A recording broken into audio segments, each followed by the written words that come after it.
Halo pembaca, kali ini kita akan ngomongin tentang editorial Tempo dari laporan utama pekan ini tentang signifikansi dukungan para jenderal purnawirawan TNI terhadap 3 kandidat calon presiden 2024. Ada kesan 3 kandidat presiden 2024 saling berlomba mendapatkan dukungan jenderal purnawirawan TNI dan Polri di dalam pemilu 2024 Februari mendatang. Tim pemenangan dan para kandidat presiden terkesan meyakini bahwa dukungan jenderal purnawirawan TNI dan Polri yang semasa aktif duduk di jabatan-jabatan penting signifikan terhadap perolehan suara dalam pemilu. Mengapa begitu? Karena para pensiunan jenderal itu dianggap memiliki sumber daya atau jaringan tentara dan polisi di daerah. Karena itu di kubu Ganjar Pranowo ada Ketua Kamar Dagang dan Industri Arsad Rashid yang menjadi Ketua Tim Pemenangan, diapit oleh Wakil Ketua mantan Panglima TNI Jenderal Andika Perkasa dan mantan Wakil Kepala Polri Komisaris Jenderal Gatot Edi Pramono. Sementara di kubu Anies Baswedan, ia didukung oleh Forum Purnawirawan Perwira Tinggi TNI Polri, terutama mereka yang terpental dari kabinet Presiden Joko Widodo. Presiden Joko Widodo kini cenderung mendukung calon presiden dari Partai Gerindra, Golkar, PAN, dan Demokrat, yaitu Prabowo Subianto. Dibanding 2 kandidat lain, Prabowo Subianto terlihat paling banyak mendapat dukungan purnawirawan tentara, terutama mereka yang dulu memeriksanya dalam perkara penculikan aktivis 1998 oleh Tim Mawar, satu tim khusus yang dibentuk oleh Komando Pasukan Khusus TNI Angkatan Darat yang dipimpin oleh Prabowo. 4 kali pemilihan presiden, Prabowo Subianto tersandung kasus penculikan aktivis pro-demokrasi sehingga ia gagal dalam memenangi pemilihan presiden atau saat dia menjadi wakil presiden calon lain. Bagi Prabowo, dukungan dari para jenderal pemeriksanya dalam kasus penculikan aktivis tentu ingin menunjukkan bahwa ia tidak lagi bermasalah dengan kasus tersebut di pemilu kali ini. Pengerahan purnawirawan, tentara, dan polisi itu mengingatkan kita pada pemilu 2014. Waktu itu pasangannya 2, Joko Widodo dan Yusuf Kala, serta Prabowo Subianto berpasangan dengan Hatta Rajasa. Kedua pasangan sama-sama pamer dukungan para purnawirawan jenderal TNI maupun Polri. Waktu itu dalam pemilu 2014, 2 kandidat presiden sama-sama ingin mengerahkan bintara pembina desa untuk mempengaruhi preferensi pemilih.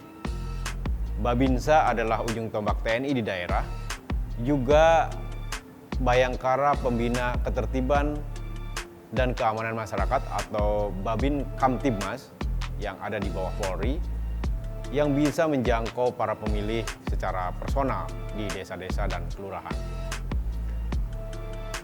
Para Babinsa seperti temuan TNI Angkatan Darat mendatangi para pemilih dari rumah ke rumah dan mempengaruhi mereka untuk memilih salah satu calon yang menjadi preferensi para Babinsa tersebut.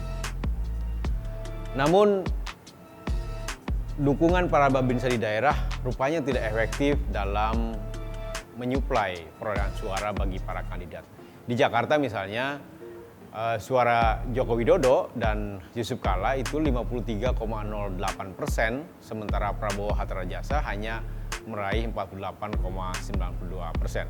Padahal temuan TNI Angkatan Darat di beberapa provinsi termasuk Jakarta menemukan adanya usaha para Babinsa untuk mengarahkan pemilih mendukung Prabowo Hatta Rajasa.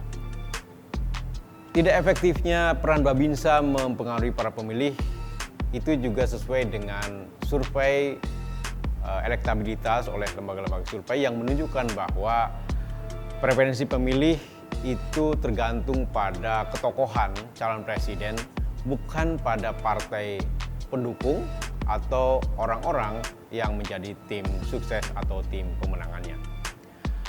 Maka mobilisasi jaringan tentara dan polisi dalam pemilu hanya mencederai netralitas alat-alat negara dalam politik dan membuat demokrasi menjadi buruk.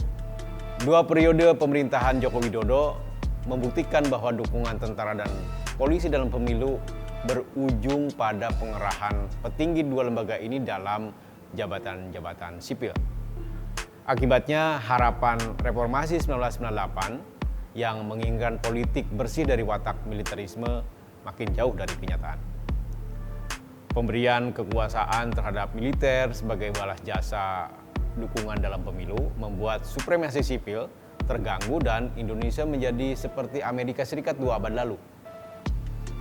Dalam buku The Power Elite yang terbit pada 1996 ditulis oleh ahli politik Oxford University, Stuart Mills misalnya, terlihat bahwa para veteran perang saudara menguasai arena sipil dan membuat kebijakan publik di Amerika Serikat menguntungkan faksi militer.